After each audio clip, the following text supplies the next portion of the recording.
I'm Mr. You don't know this. I'm Cheggers, obviously. Keep chegging. But I'm Mr. Michael James Sanders. Sanders of the River. And can you tell me a bit about life growing up?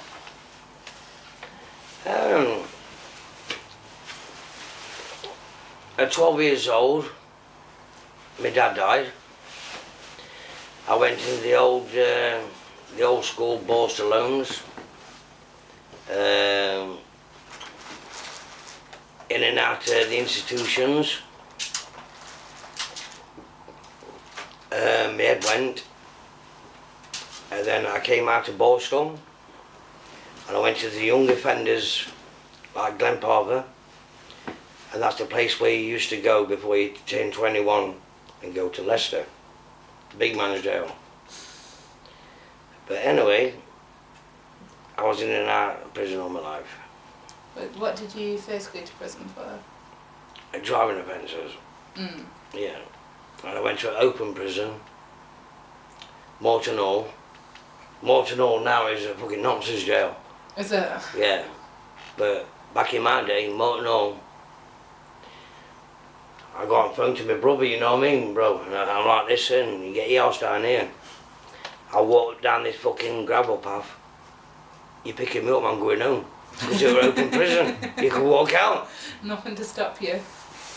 But then I got picked up after Nottingham, and I went to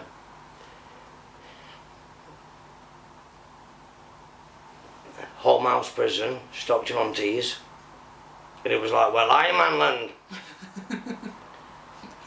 I just turned 17, then I got sent, I put a ship out in, and I got sent to Leicester again,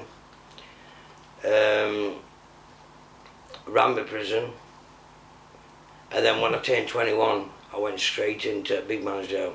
And how was that compared to? It was all good. It wasn't good at all, but it was good because I'm me in it, and I've got a lot of family. Yeah. So really I've been fortunate and lucky in that sense. And then I came out of there when I turned about, 23, 24.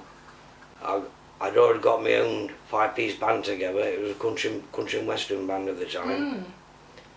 But I just went down the wrong path, it with me. And before my dad died at 12, when I was 12, I remember him buying, I had a 5-piece country music band. I remember him buying like all black satin jackets. Theirs had silver embroidery on the back saying Smoke a Rose Band, and mine had gold embroidery on the back saying Mick James, because my band was named Michael James Sanders. Yeah. My band was called Mick James and the Smoke a Rose Band. And then, yeah, I've come out of Leicester prison. I had the top job in there, like I said to you, my friend. I had the top job in there, £21 a week. Yeah, but I used to get all the parcels coming over and everything, didn't I, on outside works, you know what I mean? So we're all good, we're all cushy. But like, I've always just regretted the path. When you hear me in a minute, you'll get it, love. I just regret the path I ever come down on. I might be Cheggers. I might be the man. I might be this, that, and the other, the man who can fucking I'll push a bug in the pram, whatever. But you know me, bro. I've chilled out after all these years. Hey, listen. And then when I came out of prison, honestly, love, I started writing my music in prison, and it was down to poetry. I wrote a song once. Well, I wrote a poem once. Imagine you're a fly, and you're sitting wondering why the world is big and strange. You're wondering what to do, and why people don't like you. You hate the way you are and wish you could change. Because people swap flies, and fucking you get the fly killer and everything, like that one there. fruit fly. Hey! Anyway, so I based that song, that poem, when I come out of prison, on imagine if it's somebody who's on acid tabs or anything like that, you know what I mean, pilled up, fucking whatever. So like they're stripping the box off. Imagine you're that fly, and you're sitting wondering why. And then the last verse was like, when you're coming down off it, now imagine you're not that fly, and you're standing tall and high, and you realise that the fly was small. You're wondering what to do. And you didn't walk upon the moon, and you realise you weren't there at all. But listen, this is how I said it, innit?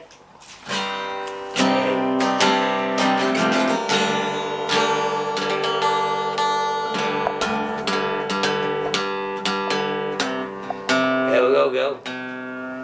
Live this. Treasure this. I'm alright, brother. Says to treasure this.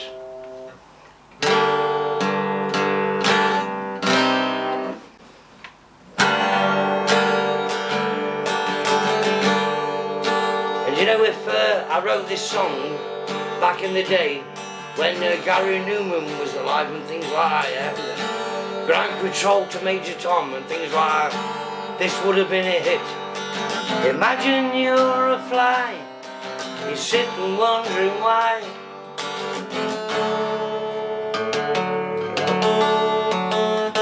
This is live, like I said.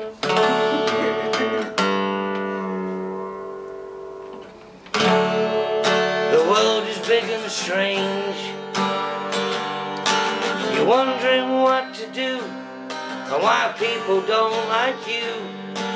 You hate the way you are and wish you could change. You dreamt you were the first man on the moon. But if you was that first man, did you say hello to Mr. Spoon? Cause you can fantasize and you can realize. Here you go, like they do, and tranquilize yourself. Cause you can fantasize and you can realize. And tranquilize yourself. Hey, now you're coming down off this trip. Hey. So imagine you're not that fly, and you're standing tall and high. And then you realized that the fly was small. You realized you weren't that man that walked upon the moon. And then you realized you weren't there at all. So if you was to ask yourself if your name's Paul or John, do you think you could remember or even know where you were from? Hey, you can fantasize and you can realize. Then tranquilize yourself. You can fantasize, you can realize. Fucking tranquilize yourself. I'll put them little bits in, don't I, bro? That was amazing. There I go. That was so good. And then after the prison days, I wrote a song that we buzz off, don't we? I personally love it. Yeah. I love this song. What song is that? We're smashing it the other day, weren't we? But then he realised it was on mute. It was on mute. Oh, yeah. So I had to come round and we just chilled out, didn't we, bro? And that. Yeah. It's a little song of mine. The Festival of Fools.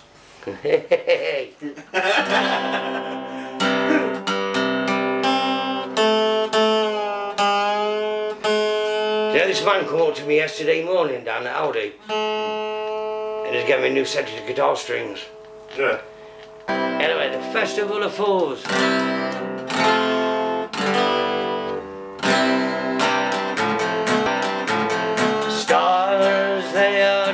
dancing on the rooftops, and the moon looks like heaven's lonely pool. This street singer has another cup of coffee in the cloud-covered dying afternoon. Down the street, all these bars, they're getting ready, hey, 'cause tonight I'm joining the festival of fools. The festival of fools, it's all that's left since I've lost you. The festival of fools is just for crying in your blues, hey, when you've got fuck all to lose. It seemed like yesterday that you called me darling, and the dreams we had was also very real. Now I know you've been cheating with another, hey, and it's plain that you no longer care for me. So I'll just walk these streets and I'll live among my memories, hey, 'cause tonight I'm joining the festival of fools. Hey, the festival of fools, it's all that's left since I've lost you. The festival of fools is just for crying in your blues, hey, when you've got nothing to lose. 'Cause it seemed like yesterday that you called me darling, and the dreams we had was also very real. Now I know you've been cheating with another, and it's plain that you no longer care for me. So I'll just walk these streets and I'll live among my memories. 'Cause tonight I'll join the festival of fools. The festival of fools, it's all that's left. Whoa. Oh, you don't know why? Since I've lost you. The festival of fools is just for crying in your blues, hey, when you got fuck all to lose. That's our song, that, bro, isn't it? Hey, you know that, isn't it? You like that, girl? That was amazing. Can you tell me a bit more about the band? Because after hearing those two songs and that, like, it sounds like you could have really made it. Yeah, I could have made it. I worked with Siobhan, I'll tell you how it is. I worked with, you know, back in my day, 50s, 60s, 70s and all that, I was actually a mod. You know, back in the mods and rocker days, I was a mod. Fishtail, Parker, drain pipe, loafers, Vespers, Lambrettas. But then you got the Teddy Boy band, Shawaddy Waddy. You remember that? Right. The lead guitarist ended up in hospital for a month. Am I right, bro? And even though I was a modern rocker, I was a mod. I filled in with Shawaddy Waddy. The lead guitar, I played the lead guitarist. I was with two different agents, Foremost Entertainments at Langley Mill, Nottinghamshire, Derbyshire, and I had show business entertainments at Long Eaton. You looked it up, you're damn right. Kim Holmes. Then I got a phone call one night. My agent said, listen, lead guitarist, I think Barry at the time, is in hospital for a month. Can you go and fill in? Because I was a standby, like you get you get torsionist drummers and things like that to like playing, you know what I mean, like the Queen, things like that. Well, I was the lead guitarist, so this particular month I was there with a blue draped jacket on, beetle crushers and everything. Hey, and I'm giving it all that. But yeah, I'm a fucking mod. And I ride around on my Vespa with the fucking new on back and the feet and the fucking foxtail on the aerial, you know what I mean? But listen, I could have made it. I've been on stage with I don't know if you might be a bit younger than me, right? Paper Lace. Billy, don't be a hero, don't be a fool with your life. Billy, don't be a hero, come back and make me a wife. But as Billy started to go, she said, keep your pretty head low. But Billy, don't be a hero, come back to me. I work with Paper Lace. Right, you remember this one girl. Right, Rita Sue and Bob too. The program, Rita Sue and Bob too. No. Right, halfway through, there was a band on stage called Black Lace. You remember this? I got do push pineapple, shake a tree. I worked with them. Wow. Yeah. So you get me now, girl, innit? Yeah. So where did it all go wrong? Yeah. Marriages, divorces, wrong path, going into prison, getting involved with fucking shotguns, this and other. That's why I don't give a fuck about anybody around here, because at the end of the day, listen, mate, we can all be silent, can't we? Yep. And can you talk to me about your drug addiction? Yeah, I come round here, I'm on heroin. I was one of the biggest fucking diggers round here. Yeah. I know he won't, but when he's interviewed Onky and people like that, listen, they give a fuck, mate, like 10, 15 jobs a day. There's a few people on this estate. I used to test their amphetamine for them, because they're all like, hey, bombers. Me and my bombers, they say, whack it in there, bomb, yeah, get that rush. That's how we used to be. And up until about, must have been 4 years now since I met Nicky. I had a few lads in my flat, opposite here. And I said to them, listen boys, either the kitchen or the fucking bathroom. Why are you in your front room then, Cheggers, fucking like warming your arms up? Because it's my fucking yard. And I've got my woman here, she doesn't see fuck all, get gone. And then one day, about 4 years ago, seriously this, she never seen nothing. And I got myself,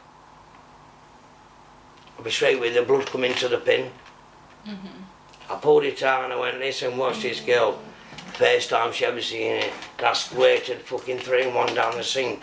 And that was heroin, crack cocaine, and fucking sniff.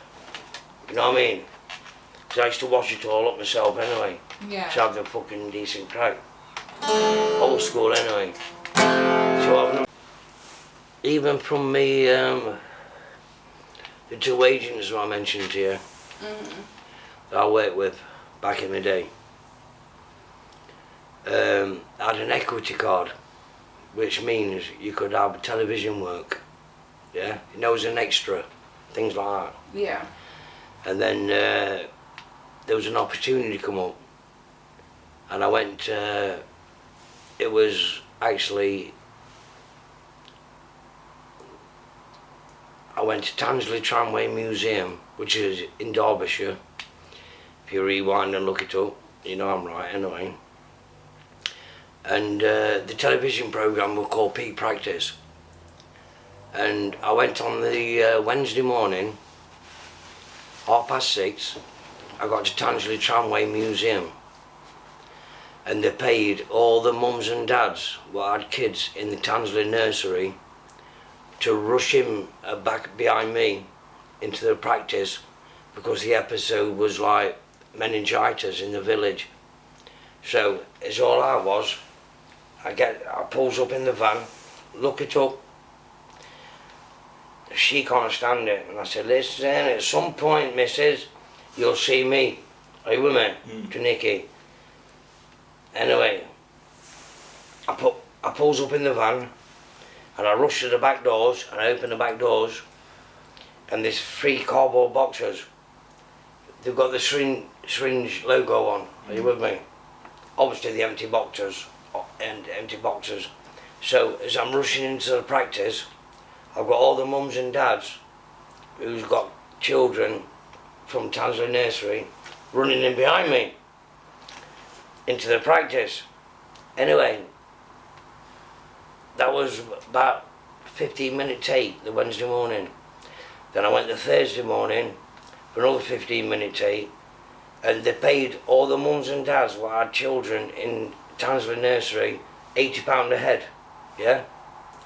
I got about fucking 680 odd quid, you know what I mean, because I was an entertainer and I had the equity card. So yeah, but go back to your question again. What went wrong? I don't know. The fucking wrong path. Look at me, I'm the bollocks.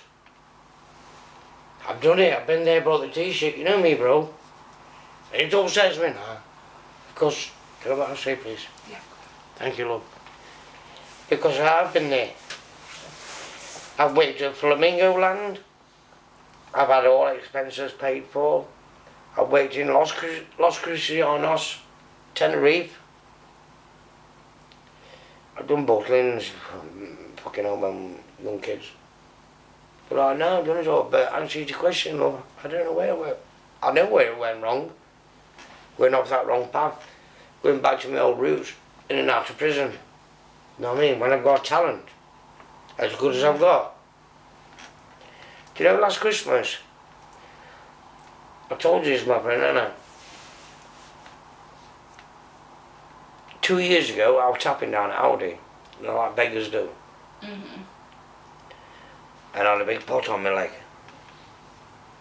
Cast and everything. People still say to this day now, I remember you, Cheggers, Michael, whatever, when you come down there 2 years ago with a cast on your legs. I had my sleeping bag and everything. I lost my wife and my first child.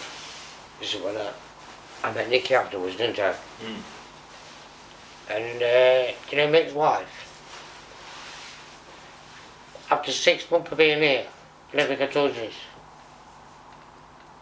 She was partially sighted anyway, but she lost her eyesight totally. And she had to be trained for a year with a guide dog called Natalie. Anyway, I've got 5 boys, I've got 5 stepchildren, and I've got 5 grandchildren. But my boys are in Nottingham. My youngest at 21 still comes to see me now to this day. Rest of them, they're all at Wigan somewhere. I ain't got a fucking clue. You know, I'm going to walk out on Nick last night. I said, listen, 7.5 grand, maybe you can. I split it with you. Fuck off to your mums, do what you want. I even rung my son up. Alex, right? You know, this is not me. I rung my son up, right? I said, listen, son, you're moving out your hands. I said, how do you think about Dad coming over? I says, I'll get a bond and rent and advance for about £1,000. I said, I'll get furniture, clothes and everything for another £1,000. I said, I'll have a motor anyway or a van, son. Nicky don't know this. This one last night, Alice. Sorry about this. That's okay. And I was like that. And I'll just put money back in. You know, before my son was born, my youngest. I don't know if you want to pause it after anyway. But he gets his weed, he gets his green off one of the old boys, are you with me? Who I set up a crop up with way before my children were born. Are you with me? And I keep saying to him, listen Louis, don't talk that man about, he'll look after you. But I said to him last night, so what do you think about me coming over? I don't want you to go and live with your fucking mates, all these fucking dingoes and that. Wannabes, never gonna be's, never has beens. I said, what about if your dad fucks off? I'll come back to Nottingham. £1,000 bond and renting of vans. £1,000 clothes, furniture. I'll put the rest of the money into the money I'm forking out for. You get me? Anyway, you know, my son turned around and said, Dad, I'd love that. But you know, the organs were there. It seems like, you know, I've got this money. It seems like, you know how they work, these women. Sorry, no offence. You know how they roll, don't they? Sasha lives across the road. I said, listen, fuck off, you mate. Fuck off. Get gone. Anyway, I've a couple of drags of this, my girl, and I'll sing a song. Let's finish on a happy note, eh? Before you give me the song, can you just tell me a bit more about, so you've been off heroin for 4 years? I have, yes. I went on Subutex. Yeah. Well, I was on heroin first, and then I went back on the gear, and this is the point when I said to you earlier, bro, I say that Steve, little Steve Jones's and Lorraine's up near Watton's cash and carry. I spent the weekend there. I was Jackie Ward at the time, no one I said earlier. Anyway, I got myself back up the gear and I went on Subutex. That's when I spent the weekend up there, up that end, near Watton's cash and carry. And then it's alright when people say to you, oh, you shouldn't come off heroin, you shouldn't come off fucking methadone because you're seeing your bones and this and another. Didn't do fuck all that for me. Listen, psychological with a lot of people, isn't it? But anyway, nevertheless, I was on Subutex for a while. But I had that much of a bigger habit with the jabbing and everything. Hey. I know you'll erase whatever. You know, my old war wounds. Hey, Mr. Chegwin. Ask anybody about me. I was one of the biggest, but I never went in my fem, never went in my legs, never went nowhere. Couldn't get there, knock it on the head. That takes a big person, that does, doesn't it? Yeah. You know, back in the day, I used to whack pills up. Acid, fucking everything. It's not big, it's not clever. But no, now, you know, when my girl spoke to you in the hallway earlier on, bro. When my girl spoke to you in the hallway earlier on, after that comment last night, who the fuck do you think they are? You know what I'm saying? Yeah. So if they want to have a little fucking... It's like, yeah, you fucking finally got there, Checkers, you know what I mean? But I'll never go down that road again. It took me, before you ask this question, I'll give you the answer. It took me, you know, the morning I like pulled a pin out my arm and I squirted 3-1 down the sink. And I said to my girl, my lady, this is my lady, bro, isn't she? I said, what's this girl? Fuck it. Listen, a man will bite your hand off for that. As you probably know. But like, no. And I've never had anybody in my yard since. That's amazing. No, like it must have taken a lot And of then, time. and then it took a good 6 months. You know, like to go on the failings and places like that, and go into some boy's fucking yard or house or whatever, flat. You know what I mean? And when they sit there fucking digging and everything, it took me 6 months. I didn't visit nobody, but when I did, and I got invited in, I'm knocking on people's doors to see what's been going off with them. Are you with me? Oh, come in, check us. Listen, after about 8 months, I seen one man struggling opposite the next man's bed on failings. I'm not saying where, obviously, but like, I even got him myself. I said, listen, you're struggling to fuck there. I said, have you got a pin fixation, you or not? You know what I mean? Because I could see the blood going in, and I could see him pulling out, and I thought, hey, you got a pin fixation? I said, come here. And I sat on the bed, I said, I'll get you. 7 months it took me. I still haven't touched a thing to this day. I smoke a bit of crack, so fucking what? You know what I mean?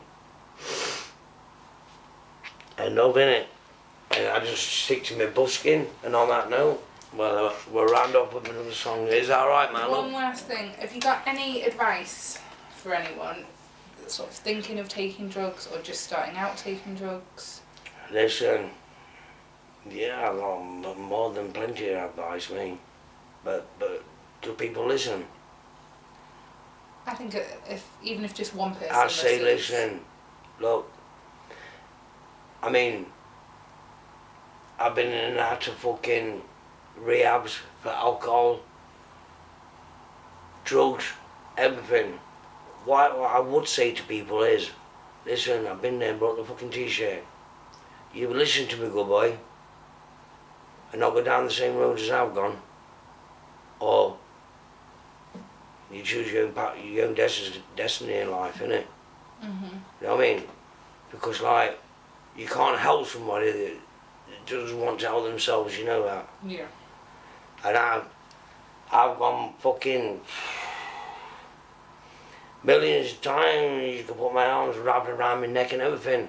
Listen, the advice I've tried to give people, even my own children. Yeah, my dad's checkers, you know what I mean? Do you know my dad? Fucking hell, he gets a slap. You with me? In Nottingham, and I'm like, oh, well, I do know your dad, I'm sorry, Louis. And then they use your name, bro, don't they? Yeah. You get me, don't you? And I don't want to think at my age, I'll walk round next corner and get a piece of 3x2 back at head or something, you with me? True. And think, fucking hell, what the fuck was that all about? And give me another one.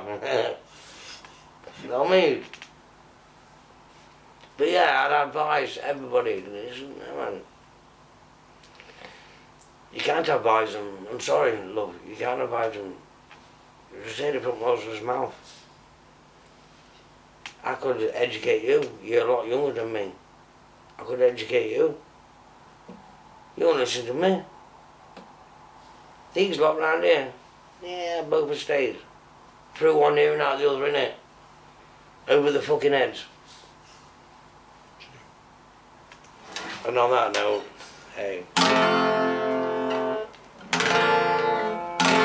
Oh, we're blessed. There we go.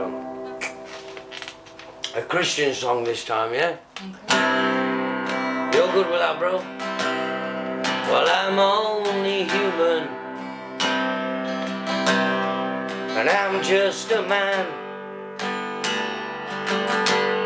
Lord, help us believe when I should be and all that I am. Just show us the stairway that we've got to climb. Then, Lord, for our sakes, teach us to take one day at a time. One day at a time, sweet Jesus. That's all we're asking from you. Just give us the strength to do everything that we gotta do. 'Cause when yesterday's gone, sweet Jesus, and tomorrow may never be ours. Hey, so for our sakes, teach us to take one day at a time. Hey, now Lord, do you remember when you walked among men? Well, Jesus, you know, if you're looking below, it's worse now than then. All this shoving and cheating, and all the violence and crime. Oh, teach us to take one day at a time. One day at a time, sweet Jesus. That's all we're asking of you. Just give us the strength to do everything that we gotta do. 'Cause when yesterday's gone, sweet Jesus, and tomorrow may never be ours. Hey, so Lord, for our sakes, teach us to take one day at a time. Would you like the last verse again? First, do you remember? This is live. When you walked among men. Hey, oh Jesus, you know, if you're looking below, it's worse now than then. Yeah. All this shoving and cheating, it's fucking crowding my mind. Hey, so Lord, for our sakes, teach us to take fucking one day at a time. Just one day at a time, sweet Jesus. That's all we're asking from you. Give us the strength to do everything, hey, we gotta do. Don't take me, I'm drunk, you, says Vicky. Tomorrow may never be ours. Oh. The landlord now. So Lord, for our sakes, just teach us to take one day at a time. On that note, good night, God bless you all. Lord, for our sakes, teach us to take one day at a time.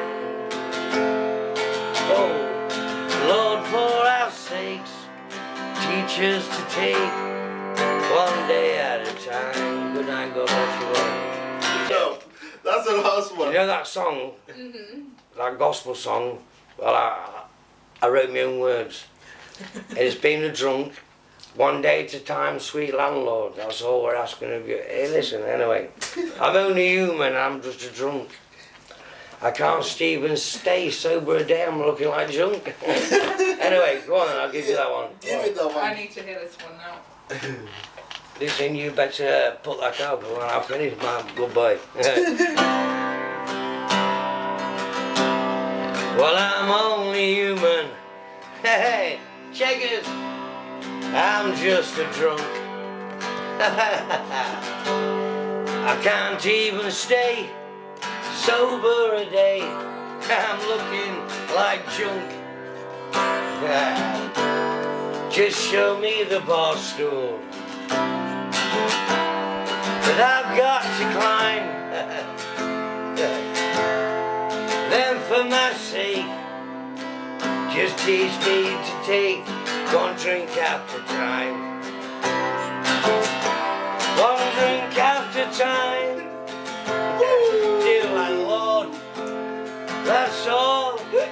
I'm asking of you. That gives me the strength. Jack Daniels. And what I gotta do. When yesterday's gone, yeah, landlord, tomorrow is always mine. So please let me take, yeah, one drink after time. Here we go, 'cause I'm always home late,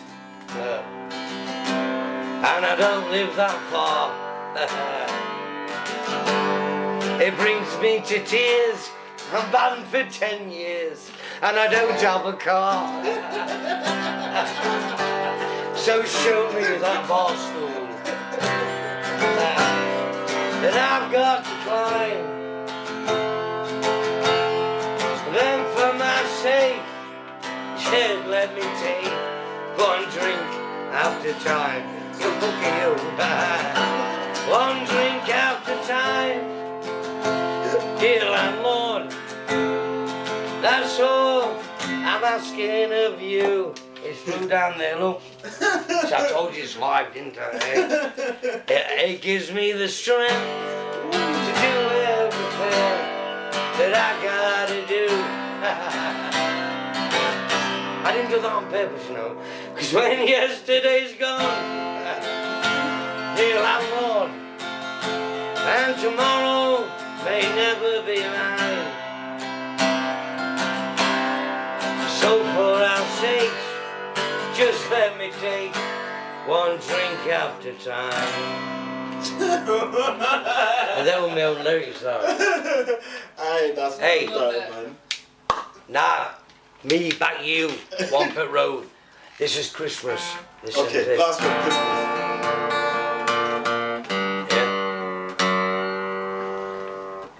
Big last one, you'll love this. Quite often I got thinking how us kids we got by. Because at Christmas time at our house, we couldn't even afford a fire. But we made do with what we had back then when I was young. My dad used to suck a peppermint and we'd all sit around his tongue. We couldn't afford no sparkly tinsel for our Christmas tree. We'd just wheel old Grandad in and we'll make the old cunt sneeze. It's you. Wheel him round the other side, Nana. But things have changed fucking quick now. I've got kids now with me own. And I heard them unwrap their presents last night when I got home. Hey Santa Claus, you cunt. Where's my fucking bike? I've unwrapped all this other junk. It's fuck all that I like. And I wrote you fucking letters. I've even been to see you twice. Live, innit? You're a one-eyed geriatric bastard. You got me fucking bike. If I'd have wanted a pair of tongs, I'd have fucking asked. This cowboy set, ping pong set, you show up and fucking asked. You fucked me bleeding order up. It's enough to make you spew. It's just not me who's naggy. My sister's pissed off too. Hey, and she'd say, get ready. Hey Santa Claus, you cunt, where's me fucking pram? You promised me you'd send me one. You remembered who I am. Yeah. 4 hours that little girl, while you sit right there on your hand. I'll give you fucking ho-ho-ho. You forgot me fucking pram. So next time I come to see you, I'm gonna punch you in your guts. And I'll let you fucking reindeer loose. Keep Rudolph right in nuts. You just wait till next year till you come back to that store. And me and my little sister come stomping through that door. Yeah, you get ready. Because we'll say, hey mums and dads, smell his breath, check his bloodshot eyes. Don't listen to him, boys and girls, he tells fucking lies. He's just a piss taker and a pervert. He's not even very bright. Just the old fucking wanker that got me fucking bite. Hey Santa Claus, you come. Where's my fucking bike? You promised me you'd send me one. Oh, I'm here we go. Yeah, I'll fucking W in your cunt. Told me old man you will punch your fucking lights out. I saw Mummy sucking Santa Claus.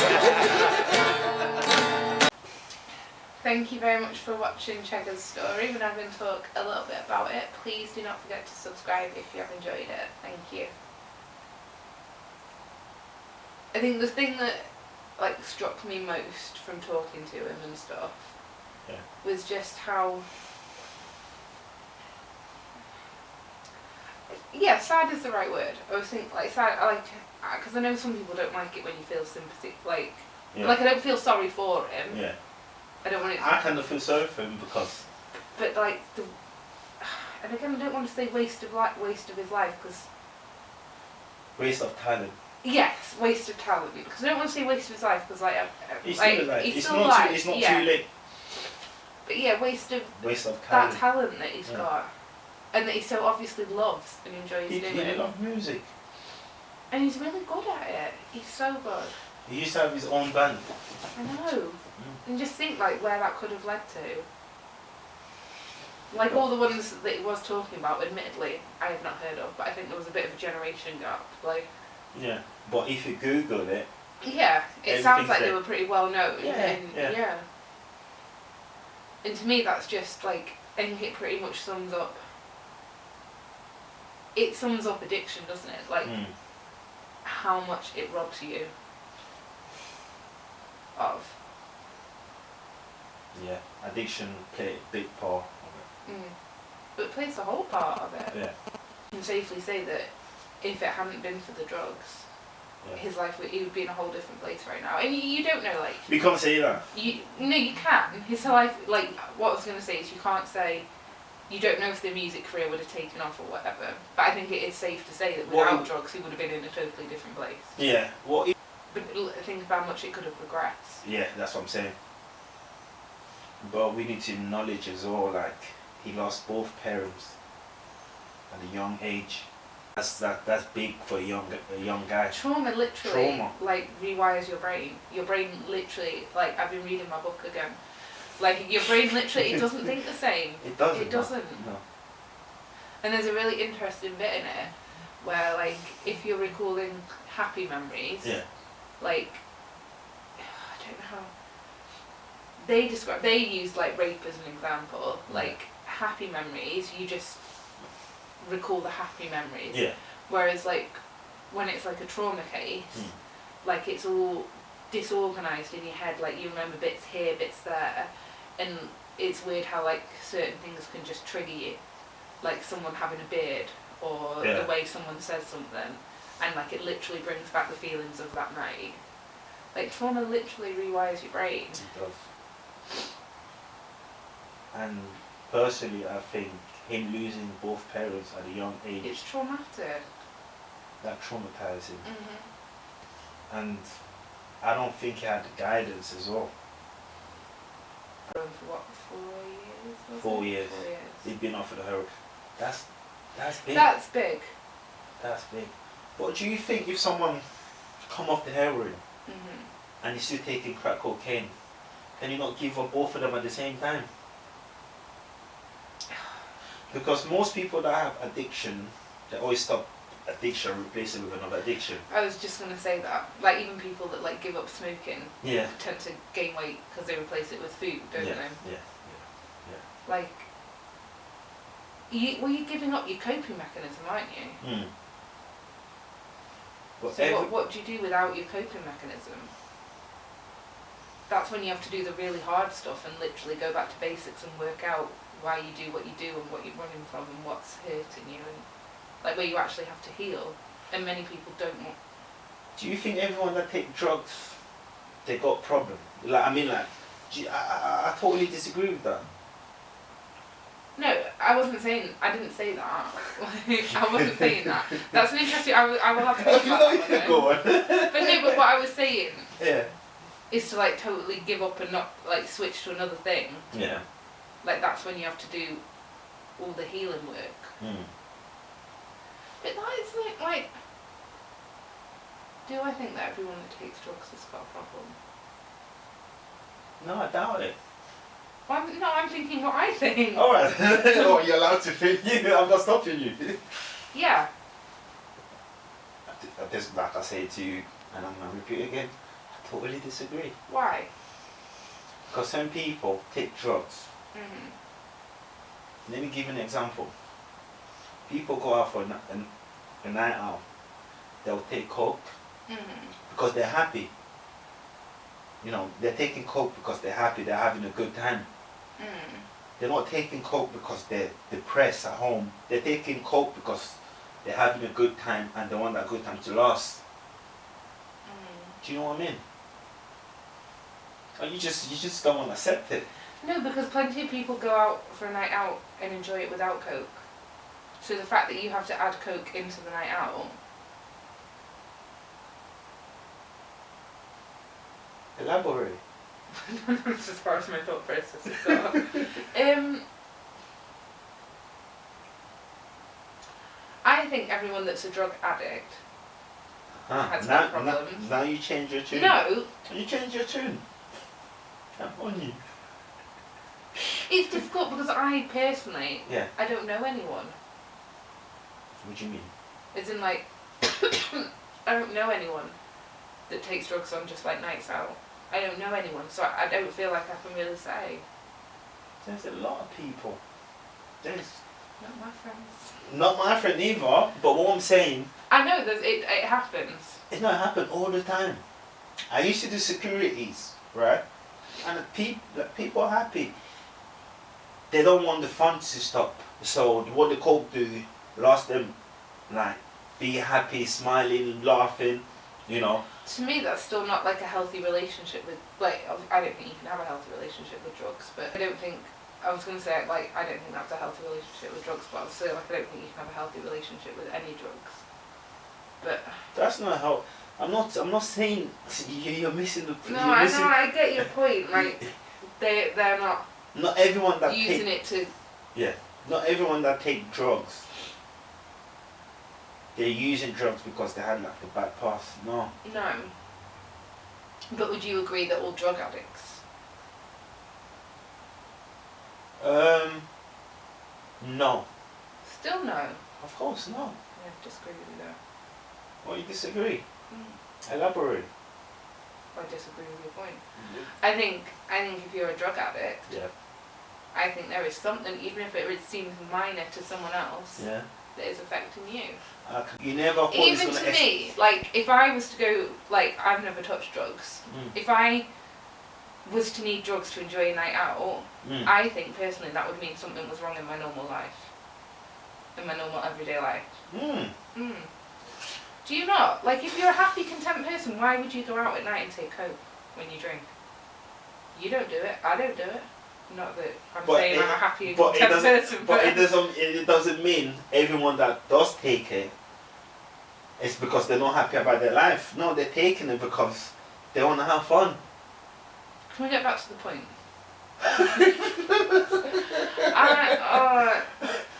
It's alright, Sarah. You're learning something new. No, I still don't agree with you. No, I'm sticking to my point. I think Hey, you're allowed to that's stick my to your... opinion. I respect your opinion. I don't agree with it. That happy, mentally well-balanced people do not take drugs. You'd be surprised, Sarah. Find me one. Find me a happy, mentally balanced person that takes drugs. Really? Yeah. They are. My point is, I'm trying to tell you. I know you're gonna disagree with me. I'm trying to tell you, not everyone that take drugs, example like cocaine, they're not taking it because things are bad at home or the life's terrible. Their life is going terrible. I don't think that. I'm not saying everyone, but some people just take coke when they go party. Yeah. And they're not. That don't mean that they got issues. That's just an opinion. Okay, you're entitled to your opinion. Of course I am. It's a safe place, safe space. You can voice your opinion. I'm just saying I disagree. You always do. And I can't. he's in his relationship now. Yeah. He seems He's he happy. seems happy. He's happy. He's happy. Seems happy, but you can still see But you can see, like how sad. you can see the regret. Yeah, The regret in his voice. You know, when he talk about it, he regret. I think that's the word. Like, you never want to have regrets. do No, you? no, no. Life is too short. Like, I use that as my excuse every time if I'm about to do something stupid. I'm like, well, I'd rather regret doing it than not. But like, obviously that principle does not apply to all situations. Mm. But you don't want to be like his age and sitting there and regretting the life you've had. No, you don't.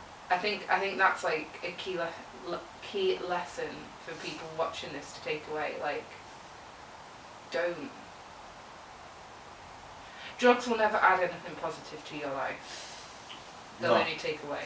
No, They will never add anything positive. it won't. But you can feel the regret in his voice. He knows what he's lost. And then although that's good in the way that he like recognises it, He recognizes it's it. sad He's for sad. him. But you know what's good? He still loves his music.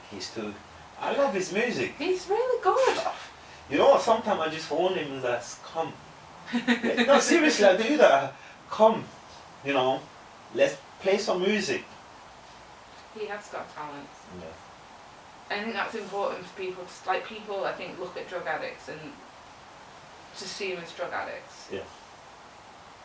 And I think he especially highlights, like, But people need they are to people. people like, need to realize before there was a drug addict, they were just that's someone's baby. that's someone's brothers, someone's mom, someone's sisters, someone's cousin.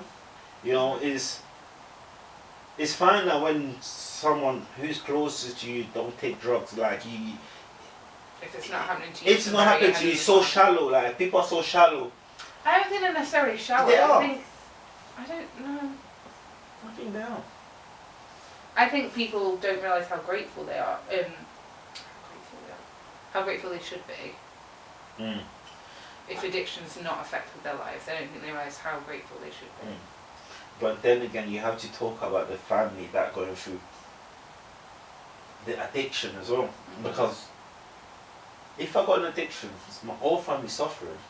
My mom, my brothers, Your family, your friends, everyone around you. everyone suffers. around me suffering. You know, but how can my family members understand that? The things that I'm doing, I don't want to do it, but I have to do it. Mhm. That's the hard thing to explain it to them. And some of them, they don't get it. That's the hard thing to explain them. So, yeah. And I sometimes I do hope and I wish that the family support, regardless, like, I know it's hard, you know, like, It's difficult because where do you draw the line? it's very difficult, especially. And I think especially if you've got like, fair enough if that's your only child. Mm. If you've got other children, like you've got to. You got other children, you Way have up. to protect them. Yeah. So it is hard. I feel like it's an impossible position. I wouldn't want to be in that position. It's not impossible. It's not nothing's impossible. You know that. Yeah. Thank you again for watching. We'll see you again next week. Please do not forget to subscribe if you have enjoyed it. Thank you.